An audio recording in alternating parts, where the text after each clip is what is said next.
साथियों, इस वीडियो के अंदर अब हम धर्म के बारे में बात करेंगे।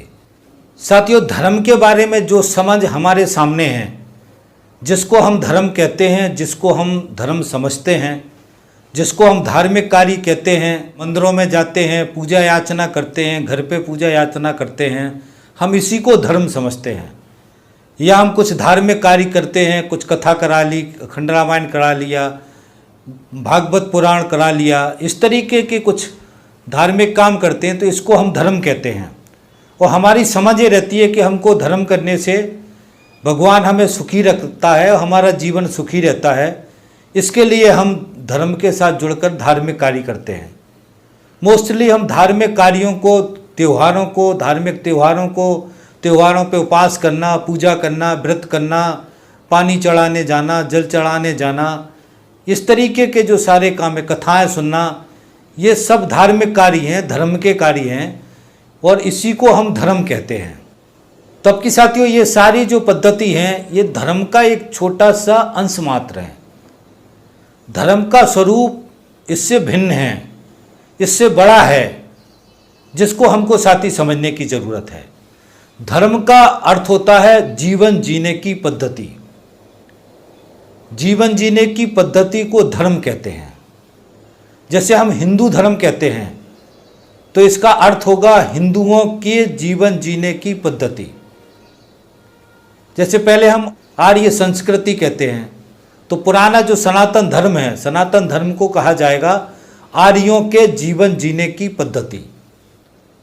जैसे इस्लाम धर्म है, तो इस्लाम धर्म को कहा जाएगा कि जो इस्लाम में विश्वास करने वाले लोग हैं, उनके जीवन जीने की पद्धति।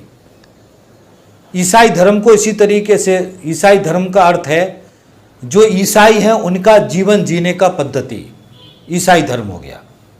इस तरीके से साथी हमको समझना है कि मनुष्य के जीवन जीने की पद्धति को धर्म कहते हैं। पहले इस बात को अच्छी तरीके से समझना है। और इस जीवन जीने की पद्धति को व्यवहार संहिता भी कहते हैं। धर्म का दूसरा नाम क्या है? व्यवहार संहिता।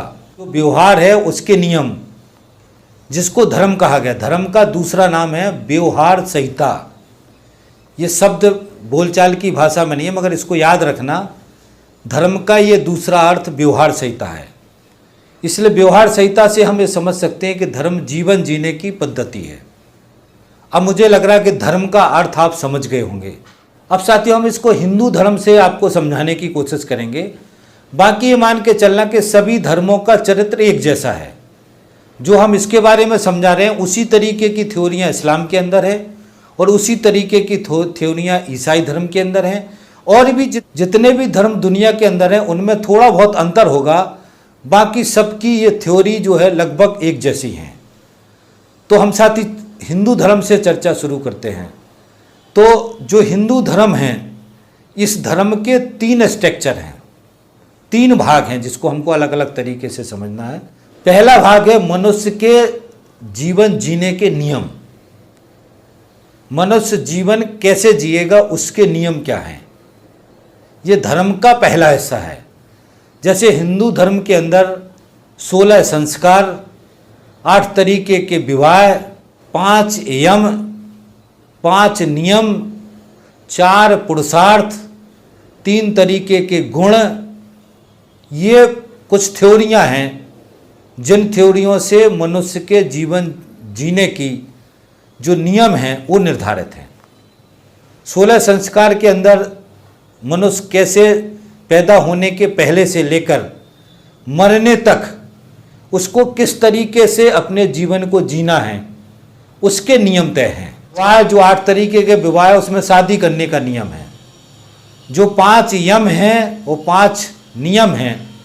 इसके अंदर जो है व्यवहार के अंदर हमको किस तरीके से जीवन जीना है, सोच, हमारे विचार में क्या रहना है, उसके नियम हैं। और जो ये 4 पुरुषार्थ हैं, ये धर्म का बेसिक कॉन्सेप्ट है। 4 पुरुषार्थ, इसी के आजू बाजू ये धर्म के सारे कॉन्सेप्ट घूमते हैं। और 3 गुण, ये जो गुण हैं, गुण के कारण से असमानता और मनुष्य के अंदर अलग अलग होने का जो भेद है, उसकी थ्योरी बनाई गई है।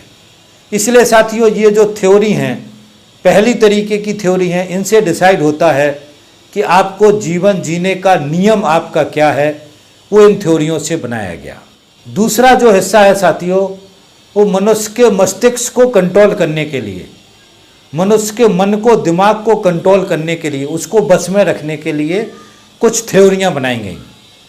जैसे पुनर्जन्म की थ्योरी, आत्मा परमात्मा की थ्योरी, कर्म सिद्धांत की थ्योरी, नसीब किस्मत की थ्योरी, नरक और स्वर्ग की थ्योरी। ये कुछ थ्योरियां हैं जिनसे मनुष्य के मस्तिष्क को कंट्रोल किया गया। ये हमको अच्छी तरीके से ध्यान रखना है। एक तो आदमी को पहली थ्योरी क्या है कि आदमी को कैसे जीवन जीने का नियम है। दूसरी थ्योरी के अंदर उस मनुष्य के मस्तिष्क को कंट्रोल करने की थ्योरियां हैं। उस मनुष्य के दिमाग को कैसे कंट्रोल करेंगे, किस दिशा में उसको जाना है, उसके दिमाग को जाना है, वो इन थ्योरियों से उस तरफ उसके दिमाग को, उसके मस्तिष्क को मोड़ते हैं। तीसरा जो तरीका है साथियों, सबसे महत्वपूर्ण है, वो राजसत्ता है। और जो संसाधन हैं, प्राकृतिक संसाधन या जो भी संसाधन है समाज के अंदर, उन पर कब्जा रखने का जो कॉन्सेप्ट है, यानी राजसत्ता किसकी होगी, राजसत्ता में कौन होगा, कैसे होगा, और जो संसाधन हैं, जो भी प्राकृतिक संसाधन है, जो भी समाज के संसाधन हैं, जीवन जीने के संसाधन हैं, उन पर कब्जा किसका होगा। तो तीसरा तरीका ये है, जिसके अंदर बहुत सारी थ्योरियां हैं, जिन थ्योरियों से ये निर्धारित होता है कि राजसत्ता कैसी होगी, किसकी होगी, क्या चरित्र होगा, क्या नियम होंगे, कौन राजसत्ता में रहेगा, और जो पूरी धन दौलत संपत्ति है देश के अंदर, जमीन से लेकर के, खेती से लेकर के, कारखाने से लेकर के, सब कुछ, उस संपत्ति पर कब्जा किसका होगा। तो ये दो महत्वपूर्ण विषय हैं जो तीसरे हिस्से में आते हैं। इसलिए साथियों, धर्म के जो तीन तरीके के अलग अलग जो विचार हैं, वो तीन तरीकों से धर्म के नाम पर मनुष्य के जीवन जीने की पद्धति का पूरा निर्धारण करते हैं।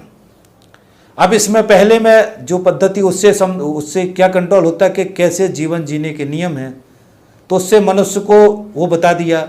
दूसरा बता दिया उसके मस्तिष्क को कंट्रोल करने का, तो मस्तिष्क को कंट्रोल करके किस दिशा में ले जाना है, ये हो गया। तीसरा राजसत्ता जो मेन है, वो धन दौलत संपत्ति। तो ये तीन भागों में, तीनों हिस्सों में सारी चीज़ें कवर हो जाती, मनुष्य के जीवन का, उसकी जीवन जीने की पद्धति का सारा चीज़ कवर हो जाता है। इसलिए धर्म से ही मनुष्य के सब चीज़ों को कंट्रोल करते हैं। वो कैसे रहेगा, कैसे सोचेगा, और उसके जीवन में कितना धन दौलत होगा, कितना पैसा होगा, किस तरीके के संसाधन होंगे, ये सारा इस धर्म के माध्यम से तय किया जाता है। और साथियों, हर धर्म के अंदर, ये थ्योरी मैं पहले बता चुका हूँ, ये तीनों को मिला करके धर्म बनता है।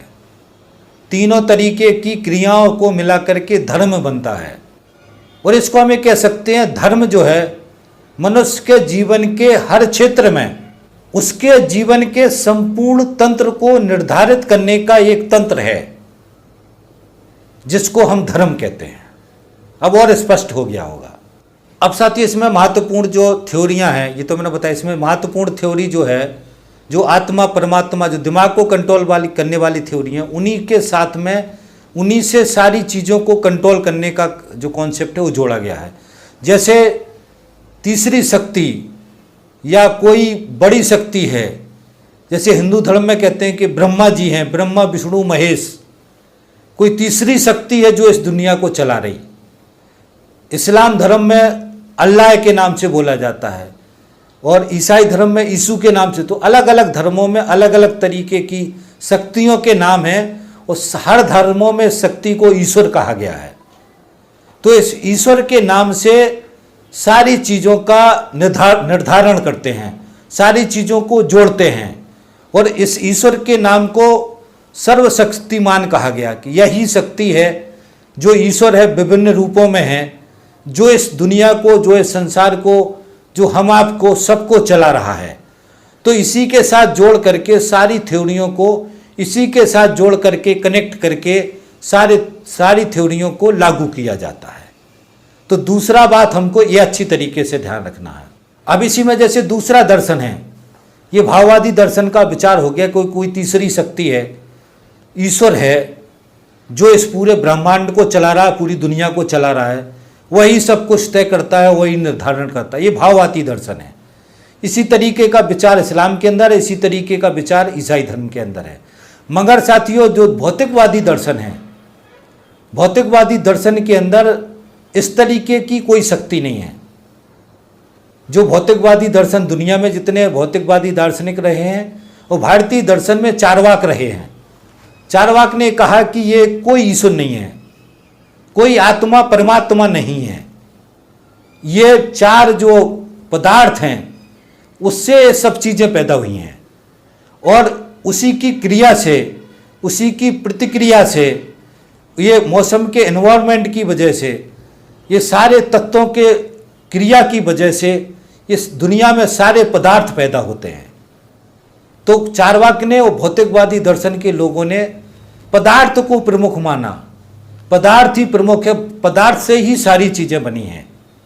जैसे चारवाक ने कहा आत्मा शरीर का ही हिस्सा है, क्योंकि शरीर के खत्म होते ही आत्मा खत्म हो जाती है, आत्मा कहीं जाती नहीं है। इस तरीके से भौतिकवादी दर्शन के अंदर थ्योरियां हैं। ये हमको विचारक रूप से समझना है। इसलिए भौतिकवादी दर्शन का जो कॉन्सेप्ट है मनुष्य के मस्तिष्क को कंट्रोल करने का, वो डिफरेंट है। वो यथार्थ पे, प्रकृति के नियम से, सिद्धांत से, सच्चाई से, इससे मनुष्य को दिशा दिखाते हैं। तबकि भाववादी दर्शन क्या करते हैं, ये तीसरी शक्ति के साथ जोड़ करके सभी ने अपनी अपनी तरीके की थ्योरियां बनाई हुई हैं और उन्हीं थ्योरियों से मनुष्य के मस्तिष्क को कंट्रोल करते हैं। तो ये भाववादी दर्शन और भौतिकवादी दर्शन के विचारों में ये मुख्य रूप से ये दो तरीके का फर्क है। एक में तीसरी शक्ति है, ये कोई आदि शक्ति है, और दूसरे दर्शन में तीसरी शक्ति या आदि शक्ति कुछ भी नहीं है। जो भी है वो जो दिख रहा है यही है, और जो भी हो रहा है वो क्रिया प्रतिक्रिया प्रकृति के नियम इस सब से होता है। पदार्थ की क्रिया से ही सारी चीज़ें आगे होती हैं। इस तरीके का विचार भौतिकवादी दर्शन के अंदर है। तो मुझे लग रहा है कि आप ये दोनों विचारों के विचारधाराओं के अंतर को आप समझ गए होंगे। और ये तीनों थ्योरियों को इस ईश्वर की थ्योरी के साथ, तीसरी शक्ति के थ्योरी के साथ जोड़ दिया गया। ये हमको ध्यान रखना है। इसमें आगे एक बहुत ही महत्वपूर्ण थ्योरी है जो इस्तेमाल करते हैं, वो है डर और लालच की थ्योरी। इसके बारे में मैं वीडियो बना चुका हूँ, डर और लालच के बारे में, आगे और बना दूंगा। ये बहुत ही महत्वपूर्ण बात है, डर और लालच की थ्योरी। डर और लालच की थ्योरी का मतलब ये है कि इस पूरे धर्म के कॉन्सेप्ट में जितनी थ्योरियाँ लागू की जाती हैं, उसके अंदर कुछ थ्योरियाँ जिनसे डराते हैं और कुछ थ्योरी हैं जिनसे लालच देते हैं। जैसे आप कोई धार्मिक काम करोगे, ऐसा करोगे तो आपको पुण्य मिलेगा, आपको सुख समृद्धि मिलेगी, आपके बच्चों को नौकरी मिलेगी, ये लालच हो गया। दूसरा उन्होंने कह दिया कि यदि आप ऐसा नहीं करेंगे तो आपके बच्चे को बीमारी हो जाएगी, वो मर जाएगा, आपका परिवार बिखर जाएगा, आपके परिवार में कभी सुख शांति नहीं होगी।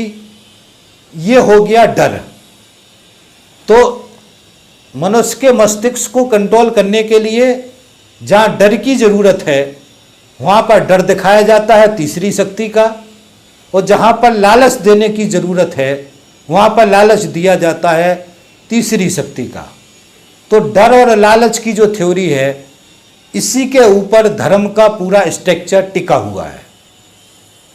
अगर इस डर और लालच की थ्योरी को हटा दिया जाए तो धर्म से जो दिमाग को कंट्रोल करने की थ्योरियां हैं, ये सारी थ्योरियां फेल हो जाएंगी। इसलिए साथी हमको इस डर लालच की थ्योरी को अच्छी तरीके से समझना है और हमको अपने दिमाग में बिठाना है। जितने भी तरीके के हिंदू धर्म की बात करूं, जितने व्रत होते हैं, जो महिलाएं व्रत करती हैं, उनकी कथाएं आप पढ़ लीजिए। आपके घर में भी महिलाओं की जो उपास करती हैं उनकी कथाएं होंगी, उसको किसी भी कथा को पढ़ लीजिए। उनके अंदर दो ही कॉन्सेप्ट है। यदि आप व्रत करोगे और ये पूजा करोगे तो आपका घर खुशहाल होगा, आपके बच्चे खुशहाल होंगे, आपके पति सुखी रहेंगे, आपको धन दौलत मिलेगी। तो ये क्या हो गया, ये लालच हो गया। यदि आपने व्रत नहीं किया या व्रत तोड़ दिया या व्रत को अनिष्ट कर दिया तो आपके घर में सुख शांति नहीं होगी, आपके बच्चे खतरे में रहेंगे, आपके पति खतरे में होंगे, उनकी मौत भी हो सकती है। और कई महिलाएं जो कई व्रत में तो इस तरीके से, जैसे ऋषि पंचमी का व्रत है, उसके अंदर महिलाओं को व्रत रखना, तो उसमें है कि महिलाओं को कीड़े पड़ गए, बहुत बहुत बुरा लिखा है। इतना बुरा लिखा है कि कहीं कुतिया का जन्म मिला उसको, बहुत ही अजीब सी बातें लिखी हैं। मतलब उसमें मगर कॉन्सेप्ट ये है कि उसके दिल को दहला देते हैं, उसके दिल को डरा देते हैं। इसलिए वो महिला मजबूर होकर के उस डर के मारे वो व्रत करती है, उपवास करती है, दिन भर खाना नहीं खाती है, भूखी रहती है, सब तरीके के कष्ट को झेलते हैं। तो व्रत रहने के पीछे का कारण क्या है? धर्म नहीं है, ईश्वर नहीं है, ये डर लालच की थ्योरी है। डर लालच के डर के मारे और लालच के मारे और ईश्वर का नाम लेते हैं, ईश्वर का नाम लेने के लिए उसको मजबूर करते हैं। इसी तरीके की सारी थ्योरियां पंडित जी लोग जो है, ब्राह्मण जो होते हैं, वो यही समझाते हैं। जो ब्राह्मण जो वशीकरण करते हैं, जो सम्मोहन की थ्योरी है, उसके अंदर भी यही है, डर और लालच की थ्योरी है। हर जगह डर और लालच की थ्योरी है। धर्म के अंदर सारे, जैसे आत्मा परमात्मा के अंदर ये पूरा एक कॉन्सेप्ट है कि आपको बाद में परमात्मा के पास जाना है, आपको स्वर्ग में जाना है, आप स्वर्ग में अच्छे काम करोगे तो स्वर्ग में जाओगे, बुरे काम करोगे तो आप नरक में जाओगे। तो इसका तंत्र क्या है? इस डर लालच से वो अच्छे काम और बुरे काम से, मतलब बुरे काम से रोकते, अच्छे कामों की तरफ बढ़ाते हैं। मगर अच्छे काम क्या हैं? अच्छे काम वो हैं जो धर्म में बताए गए हैं, बुरे काम वो हैं जो धर्म में नहीं बताए गए हैं। इस तरीके से निर्धारण करते। जैसे पुनर्जन्म की थ्योरी क्या है कि आपने पिछले जन्मों में अच्छा फल काम नहीं किया, इसलिए आप जो है कष्ट भोग रहे हैं। अब इस जन्म में अच्छा करना है ताकि अगले जन्म में सुखी रहें। ना आपने पिछला जन्म देखा है, ना अगले जन्म देखने वाले हो। ये पीछे के डर के मारे आज काम कर रहे हो और आगे के डर के मारे भी आज काम कर रहे हो। तो ये सारी चीज़ें हमको ध्यान रखना साथियों। सारी थ्योरी, कर्म सिद्धांत की थ्योरी भी ऐसी है। तो सारी थ्योरियों के अंदर डर और लालच है। ये अच्छी तरीके से सम्मोहन के अंदर यही है। जो भी पंडितों के पास जाते, महिलाओं को अपने बस में कर लेते, उनकी थ्योरियाँ भी डर लालच की थ्योरी हैं। वो या तो डरा देंगे किसी महिला को या उसको लालच देंगे, और जैसे ही डर लालच में उनके चक्कर में फंसेगी, फिर उसके अंदर बहुत सारी चीज़ें और भी डालते हैं ताकि हमेशा और उनके कंट्रोल में, बस में रहती है। इसलिए आप देखेंगे कि बहुत सारी पुजारी या बाबा ऐसे होते हैं जिनके बस में बहुत सारी महिलाएं होती हैं, और वो जैसी बाबा पुजारी आता है तो पूरे मोहल्ले भर की महिलाएं दौड़ लगा के उसके पीछे आ जाती हैं, उसके पैर छूती हैं, वगैरह वगैरह करती हैं।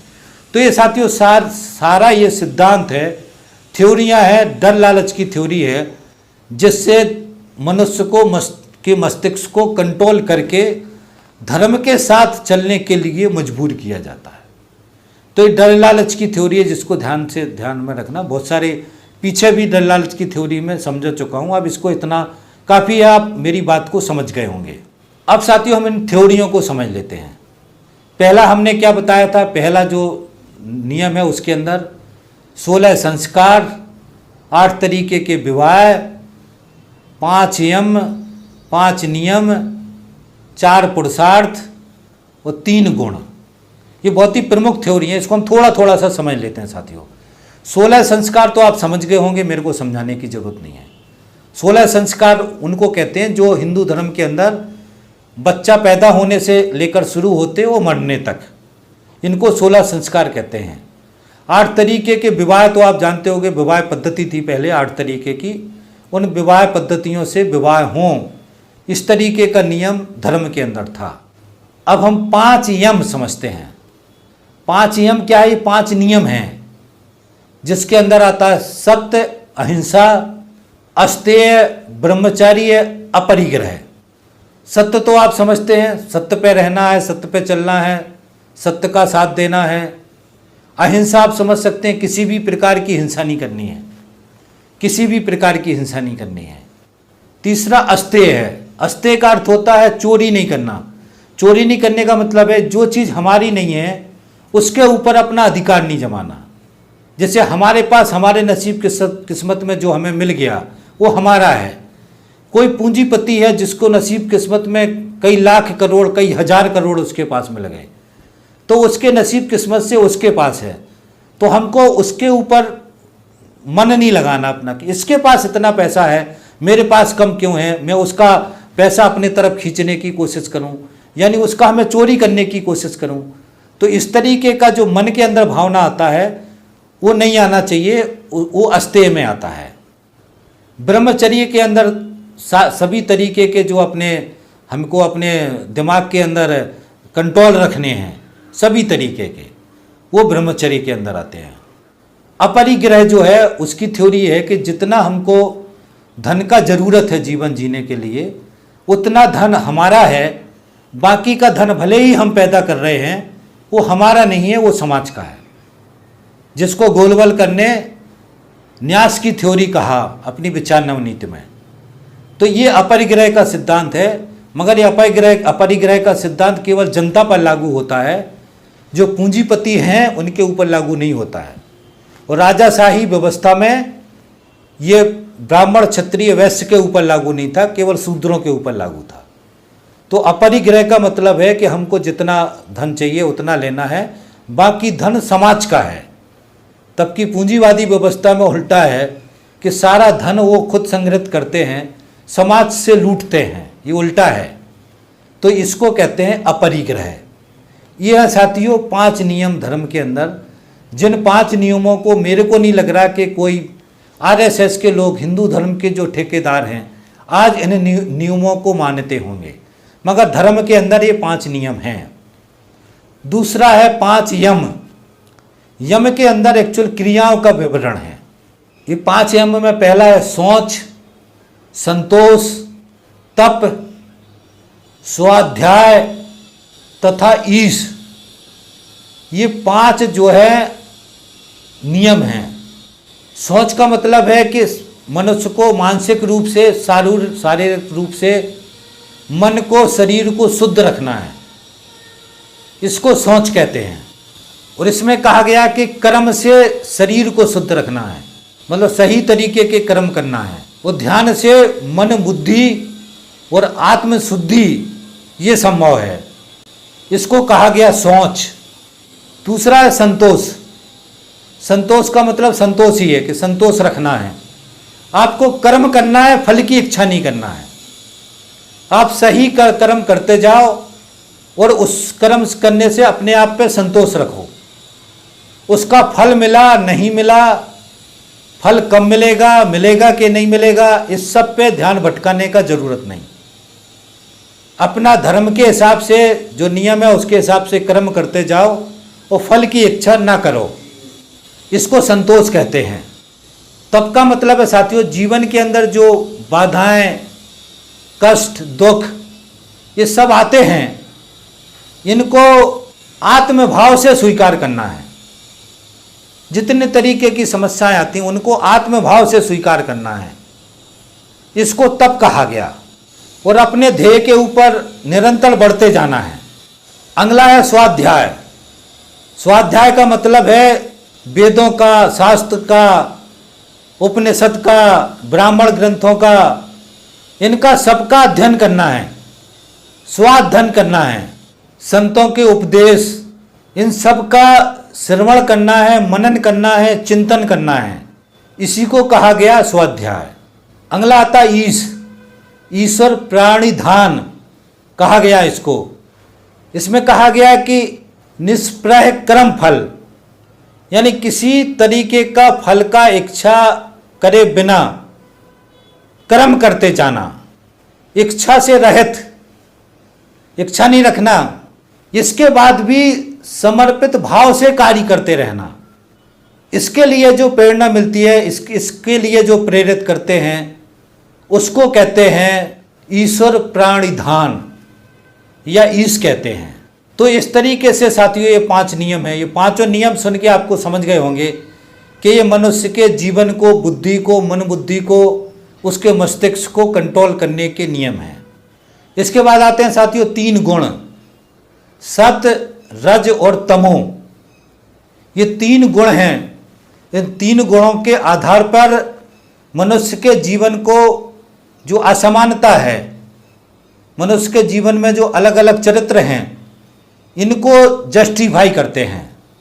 जैसे गोलवलकर भी इन्हीं तीनों गुणों के कारण से वो कहते हैं कि असमानता तो रहेगी।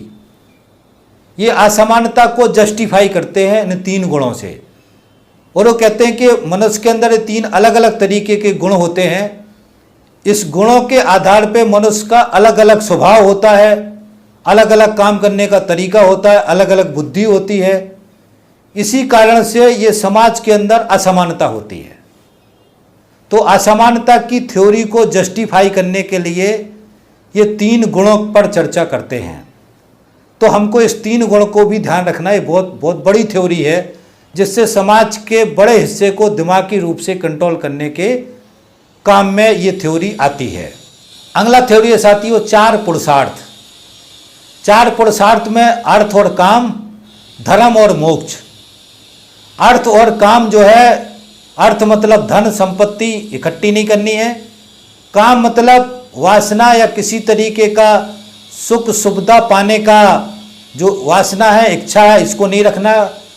तो काम और अर्थ से संपत्ति रखने का और सुख भोगने का जो इच्छा है उससे दूर करते हैं। और धर्म के मार्ग से मोक्ष का रास्ता बताते हैं। इसलिए हिंदू धर्म में क्या कहा गया कि आपको धर्म का पालन करना है, धर्म के मार्ग से मोक्ष की तरफ जाना है। तो मोक्ष का रास्ता धर्म से निकलता है, इसलिए धर्म को मानना है यदि मोक्ष को पाना है। तो इसमें भी डर लालच है, पीछे से फंसा दिया उसको। तो इस तरीके से साथी ये 4 पुरुषार्थ हैं। जो पहला वाला हिस्सा था उसके ये प्रमुख नियम है, जिससे मनुष्य को जीवन जीने का जो नियम है उसका निर्धारण किया गया है। दूसरा हिस्सा है साथियों मनुष्य के मस्तिष्क के को कंट्रोल करने की थ्योरी, मनुष्य के दिमाग को कंट्रोल करने की थ्योरी, जिसके अंदर जो थ्योरियां हैं उसमें आत्मा परमात्मा, पुनर्जन्म की थ्योरी, कर्म सिद्धांत की थ्योरी, नसीब किस्मत की थ्योरी, मोक्ष पाने की थ्योरी, ये सारी थ्योरियां साथियों मनुष्य के मस्तिष्क को कंट्रोल करने की थ्योरियां हैं। इनके विस्तार में मैंने मनुस्मृति का जो मेरा फोल्डर है प्ले लिस्ट में, उसके आखिरी में 2 वीडियो जिसके अंदर मैंने इन थ्योरियों के बारे में बहुत विस्तार से समझाया है। तो आपसे अपील है, निवेदन है कि उस प्ले लिस्ट में उन वीडियो को, दर्शन सीरीज के अंदर भी वो दोनों वीडियो हैं, तो इन थ्योरियों के वीडियो को जरूर सुन लें विस्तार से। तो आप इसके पीछे का जो मकसद है वो बहुत ही अच्छी तरीके से समझ जाएंगे। इसमें मैं समझाऊंगा तो बहुत बड़ा हो जाएगा वीडियो, इसलिए दिमाग को कंट्रोल करने की थ्योरी है, उस वीडियो को जरूर सुन लें। तीसरा जो हिस्सा है राज सत्ता पे कब्जा करना और जो देश के संसाधन है उन पर कब्जा करना। इसके लिए जो है हिंदू धर्म के अंदर मनुस्मृति है, और मनुस्मृति के अंदर बहुत ही अच्छी तरीके से वर्गीकरण है। एक तो उसमें राज सत्ता का वर्गीकरण है, राजा को देवता बना दिया, देवताओं का अंश है वो मनुस्मृति के अंदर। मनुस्मृति के अंदर पूरा निश्चित कर दिया कि राजा को क्या अधिकार हैं, जनता को क्या अधिकार हैं, राजा क्या कर सकता है, पूरा सिस्टम मनुस्मृति के अंदर राज व्यवस्था का दिया हुआ है।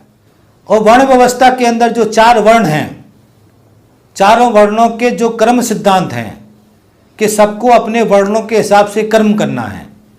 और शूद्रों का काम क्या है, ब्राह्मण क्षत्रिय वैश्य की सेवा करना है। सेवा कैसे करना, श्रद्धा भाव से सेवा करना है, बिना किसी इच्छा की, बिना किसी अपेक्षा की, बिना किसी लालच की, बिना किसी फल मिले। ये जो ऊपर की थ्योरियाँ उसी के लिए हैं। ऊपर की जो ये नियम मैंने समझाया ना आपको, ये नियम शूद्र को दिमागी रूप से कंट्रोल करने के लिए है खास तौर से।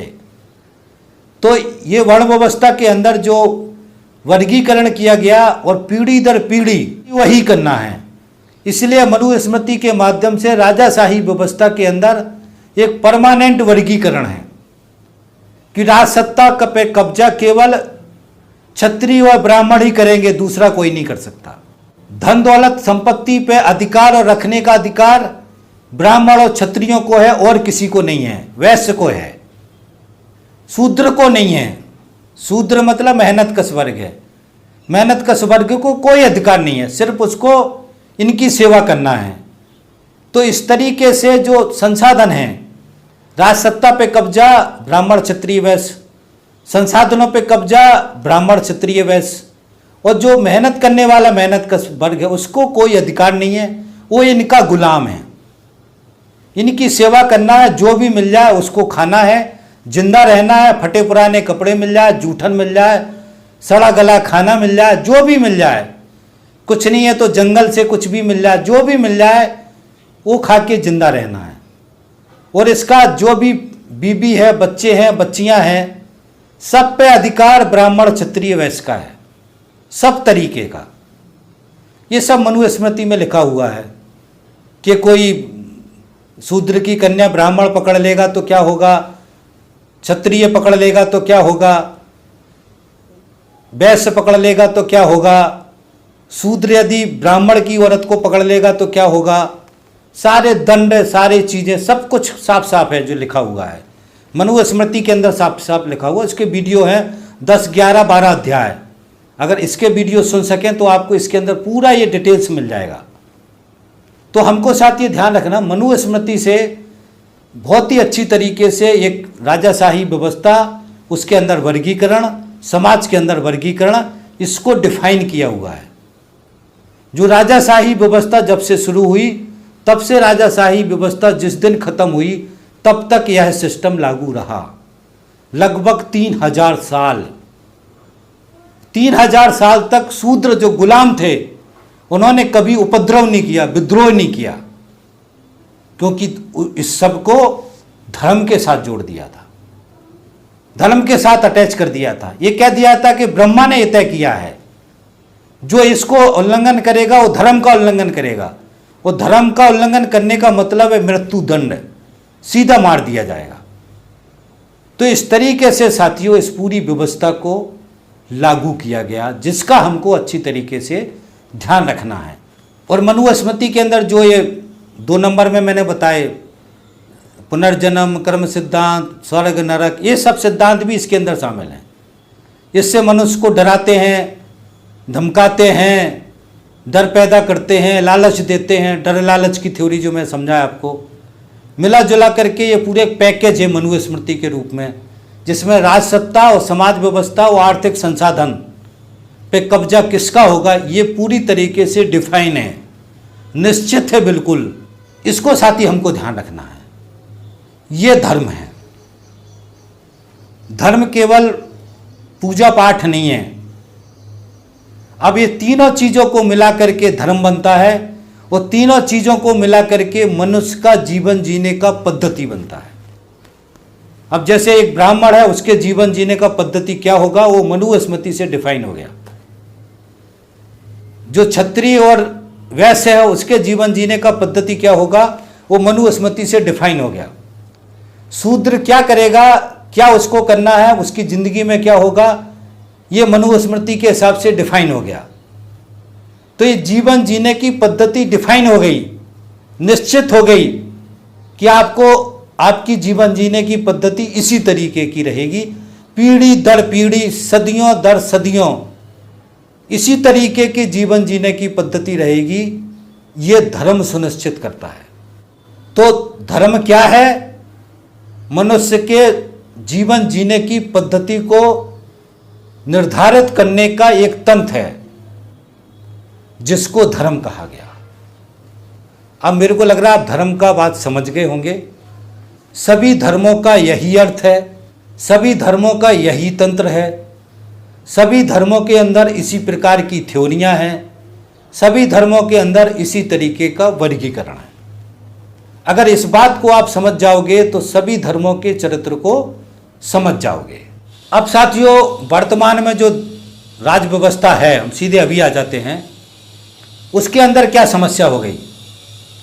धर्म तो अभी भी है, धर्म सभी धर्म है, सभी धर्म चल रहे हैं, लोग धर्म को मान रहे हैं, लोग अपने तीज त्योहार मान रहे हैं, और उनके जो आदर्श पुरुष हैं उनकी पूजा कर रहे हैं, धर्म बढ़िया तरीके से चल रहा है। धर्म में तो कोई रोक नहीं है, कोई मंदिर बनाना है, कोई मस्जिद बनाना है, कोई चर्च बनाना है, सब बना रहे हैं।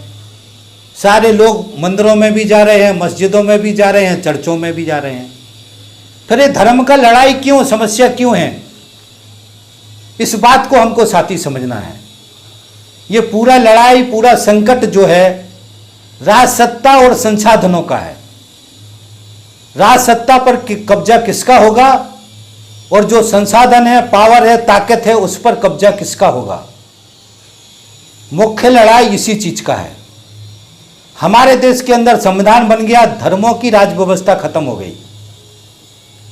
तो धर्मों की राज व्यवस्था खत्म हो गई तो जो आरएसएस है, हिंदू धर्म की जो राज सत्ता थी, जिस तरीके से पुरातन में राजाशाही व्यवस्था रही, राज सत्ता का पूरा दर्शन था, इस दर्शन को, इस चरित्र को, इस पूरी व्यवस्था को फिर से लाना चाहता है, उसका पुनरुज्जीवन करना चाहता है, ताकि वो राज सत्ता में फिर से आ सके। आज भी धर्मनिरपेक्ष की अवधारणा आ गई, राज सत्ता से धर्म को अलग कर दिया, ये वाला पाठ स्वीकार नहीं कर पा रहे। हिंदू धर्म के जो ठेकेदार हैं वो धर्म से राज सत्ता का जो सुख है उस सुख को नहीं छोड़ पा रहे। आज भी धर्मों की स्वतंत्रता है, धर्मों के अंदर अच्छे काम करके धर्मों को अच्छा कोई मना ही नहीं है। संविधान इसका अधिकार देता है, अपने धर्म के अंदर खूब अच्छे काम करो, आप खूब जनता के काम करो, खूब जनसेवा करो। मगर ये तो सब है ही, ये नहीं चाहते ये धर्म के ठेकेदार, धर्म के नाम से सत्ता पे कायम करना चाहते हैं और सत्ता से फिर सारे संसाधनों पे कब्जा करना चाहते हैं। ये है समस्या आज का, और ये समस्या है आरएसएस का। इसलिए उन्होंने कहा कि हम इसका पुनरुज्जीवन करेंगे, पुनरुज्जीवन का हिंदू राष्ट्र बनाएंगे। और हिंदू राष्ट्र आने वाला समय जो क्या था, वोट की राजनीति है, हिंदू बहुमत हैं, तो ये सब सपने दिखा करके हिंदुओं को एकजुट करके तो उनका वोट लेकर के नरेंद्र मोदी प्रधानमंत्री बन गए। तो अब ये राज सत्ता कायम कर लिया, अब राज सत्ता के माध्यम से इस पूरे तंत्र को लागू करना चाहते हैं ताकि वो परमानेंट हमेशा वही राज सत्ता पर रहें, कोई उनको राज सत्ता से अलग ना कर पाए। तो अब पहले राजा कौन होता था, ब्राह्मण, क्षत्रिय, वैश्य, संसाधन भी इन्हीं के पास होते थे। अब राजा की जगह पूंजीवादी व्यवस्था में पूंजीपति आ गए, ब्राह्मण, क्षत्रिय, वैश्य की जगह पूंजीपति आ गए। तो पूंजीपतियों को सारा कब्जा करना है, राज सत्ता पे कब्जा करना है उनको, और सारे प्राकृतिक संसाधन या देश के संसाधनों पे कब्जा करना है। ये मनुस्मृति को लागू कर रहे हैं नरेंद्र मोदी। तो ये सारा कब्जा उनके पास होगा, और जो मजदूर है, मेहनत कश वर्ग है, मजदूर है, किसान है, छोटा व्यापारी है, ये जो आम जनता है, इसको गुलाम रखना है।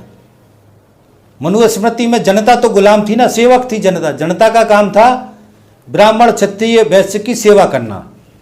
आज जनता का काम क्या रहेगा, पूंजीपतियों की सेवा करना। तो पूंजीपतियों की सेवा करने के लिए जनता के सारे अधिकार श्रम कानून निपटा दिए, मैं पीछे वीडियो में समझा चुका हूं। इस तरीके की व्यवस्था को कायम करना, इसलिए आरएसएस अति दक्षिणपंथी संगठन है। आज आरएसएस पूंजीपतियों का ही संगठन है, पूंजीपतियों ने ही इसको पैदा किया है, पूंजीपतियों के लिए ही ये काम करता है। आम जनता का शोषण करना, आम जनता की दुर्दशा करना, आम जनता को दिमागी रूप से गुलाम रखना, आम जनता को दिमागी रूप से कंट्रोल करना, ये सारा काम वो धर्म से करता है। धर्म से जो आरएसएस कर रहा है, वो इसके पीछे स्पेस देता है पूंजीपति को कि तुम लूटो। जैसे आज नरेंद्र मोदी स्पेस दे रहा है कि अब सारे संसाधनों पे कब्जा करो, सबका निजीकरण कर रहा है, सब कुछ बेच रहा है, सारे संसाधनों पे देसी विदेशी पूंजीपतियों का कब्जा कर रहा है।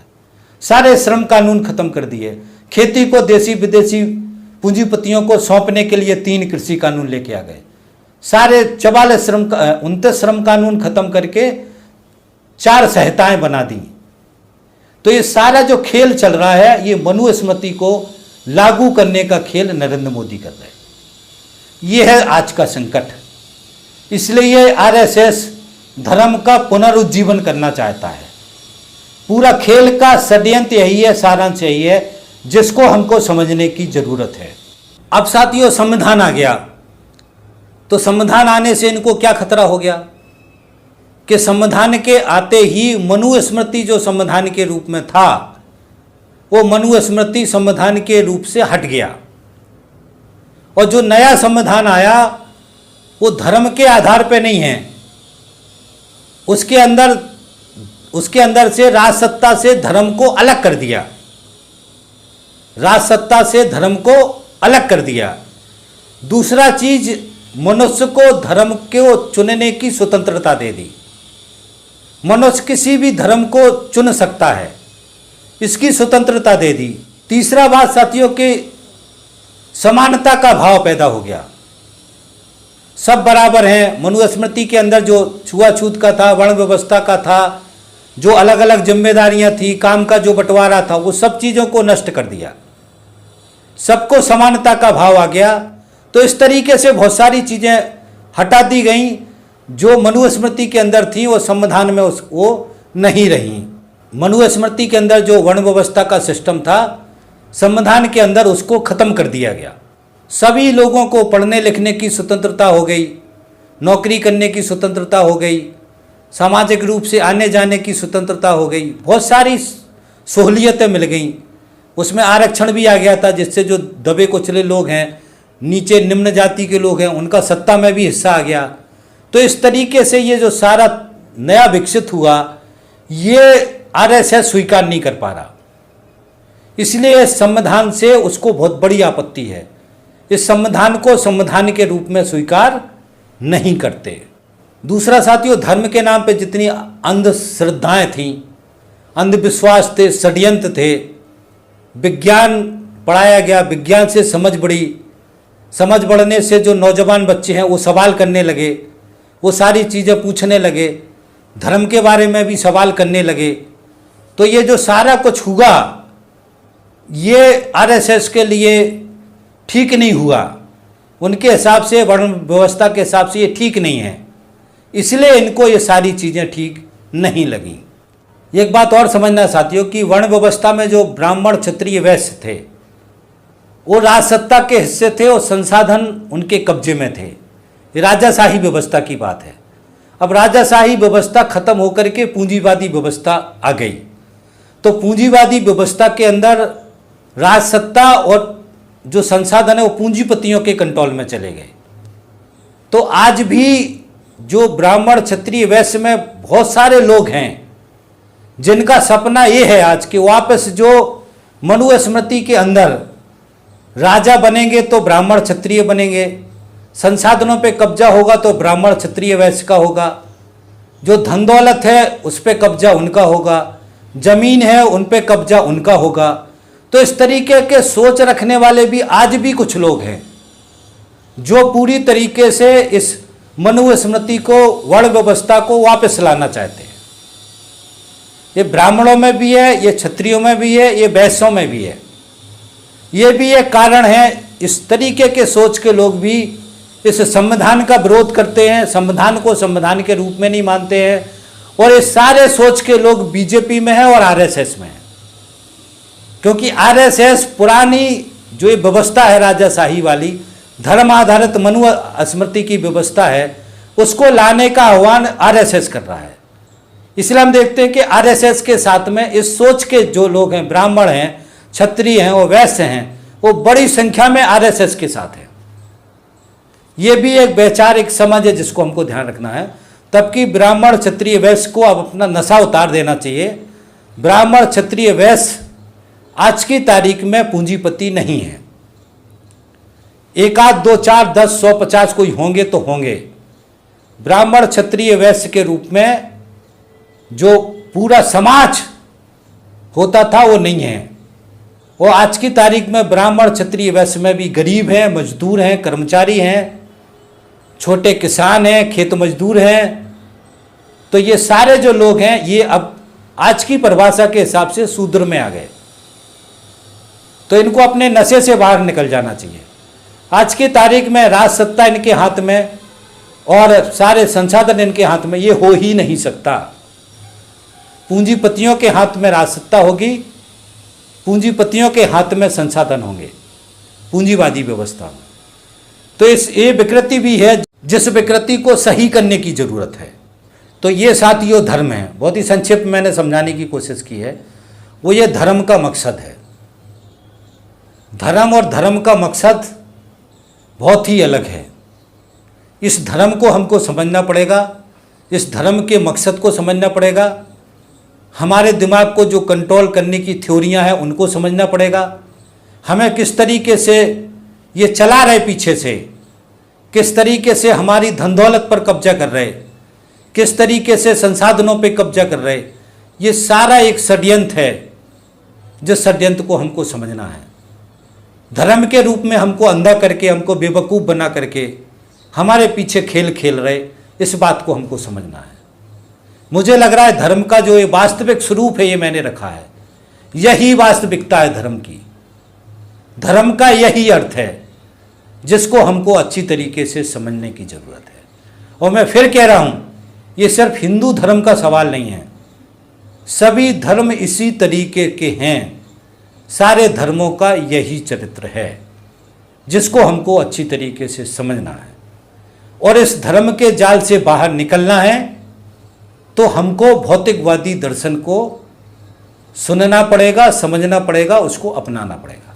इस डर लालच की थ्योरी से बाहर निकलना है तो भौतिकवादी दर्शन को समझना पड़ेगा, उसको अपनाना पड़ेगा। इस परमानेंट गुलामी से, धर्म की जो गुलामी है, इससे बाहर निकलना है तो हमको भौतिकवादी दर्शन, चारवाक का दर्शन, मार्क्स का दर्शन, ये सारे दर्शन पढ़ना पड़ेंगे, इनको समझना पड़ेगा, इनको अपने दिमाग में उतारना पड़ेगा। तब इस सब से, इस पूरी गुलामी से हमको मुक्ति मिल सकती है। भाववादी दर्शन का विकल्प क्या है? भौतिकवादी दर्शन। भौतिकवादी दर्शन का जीवन जीने का पद्धति, मैं बहुत सारे जो इस प्ले लिस्ट में एक राजनीति का फोल्डर है, राजनीति के फोल्डर के अंदर भौतिकवादी दर्शन से जीवन जीने की पद्धति क्या है उसका वीडियो है। और पूंजीवादी व्यवस्था में भाववादी दर्शन से जीवन जीने की पद्धति, उसके बारे में भी है। राजनीति के वीडियो भी सुन सकते हैं यदि आपका ज़्यादा इंटरेस्ट है इसमें, तो और अच्छी तरीके से आप सारे पक्षों को समझ पाएंगे। इसलिए साथियों, ये चल रहा है, ये पूरा एक षड्यंत्र चल रहा है। षड्यंत्र से बाहर निकलना है तो इस रास्ते पे जाना पड़ेगा। रास्ता क्या है वो भी मैंने बता दिया। राजनीतिक रूप में समाजवादी व्यवस्था, कम्युनिज्म का सिद्धांत, कम्युनिस्ट पार्टियां, इनमें जाना पड़ेगा। राजनीतिक बदलाव के लिए, दिमागी बदलाव के लिए भौतिकवादी दर्शन, चारवाक का दर्शन, इसको पढ़ना पड़ेगा, इसको सुनना पड़ेगा, इसको समझना पड़ेगा और इसकी तरफ जाना पड़ेगा। यही विकल्प है। तो एक रास्ता क्या है वो भी बता दिया मैंने, षड्यंत्र क्या है वो भी बता दिए। मुझे उम्मीद है कि इससे बहुत सारी चीज़ें आपको स्पष्ट हुई होंगी और आगे भी स्पष्ट होंगी। अब साथ ही इस वीडियो को हम यहीं ख़त्म करते हैं। और ये जो हमने आरएसएस का पूरा विचारधारा, उसका षड्यंत्र, उसकी सब चीज़ों को समझा दिया है और हम आरएसएस का चर्चा यहीं ख़त्म करते हैं। इसके आगे अब हम जो हमने जहाँ पर आज़ादी के आंदोलन का विकास क्रम को छोड़ा था, वहाँ से अब हम आगे का वीडियो शुरू करेंगे, आगे की स्थिति शुरू करेंगे। ये अब ये एक विचारधारा हमने समझा दी, अब दूसरी समाजवादी विचारधारा या कम्युनिस्ट विचारधारा उसको समझाएंगे, कांग्रेस की जो विचारधारा थी उसको समझाएंगे। इस तरीके से सारी विचारधाराओं को समझाते हुए आज़ादी के आंदोलन को, परिस्थिति को बताते हुए आगे बढ़ेंगे साथियों। तो थैंक यू साथी, धन्यवाद आपने यहाँ तक वीडियो सुना। आपसे अपील ये है कि आप इस पूरे विचार नवनीत के वीडियो सुने, इसके आगे के 5-7 वीडियो ज़रूर सुने, जिसमें बहुत ही अच्छी तरीके से सारी चीज़ें मैंने समझाने की कोशिश की है। विचार नवनीत के वीडियो सुने, हम या हमारी राष्ट्रीयता की परिभाषा के वीडियो सुने, हिंदुत्व की थ्योरी सावरकर की उसके वीडियो सुने, दर्शन सीरीज की ऋग्वेदिक काल से हमने इसको कवर किया है, ये सारे वीडियो सुन सकते हैं। बहुत मज़ा आएगा आपको, सारा इतिहास कवर है, सब कुछ है इसके अंदर। हमारे चैनल को सब्सक्राइब कर लें, घंटी दबा दें ताकि कोई सा भी वीडियो हम डालें उसका नोटिफिकेशन आपको मिले, आप उसको सुन पाएँ और सुनने के बाद उसको तुरंत शेयर करवाने में सहयोग करेंगे। आप सहयोग करेंगे, इसी आशा उम्मीद के साथ साथियों मैं अपनी बात ख़त्म करता हूँ। थैंक यू साथी, धन्यवाद, थैंक्स। मिलते हैं अगले वीडियो।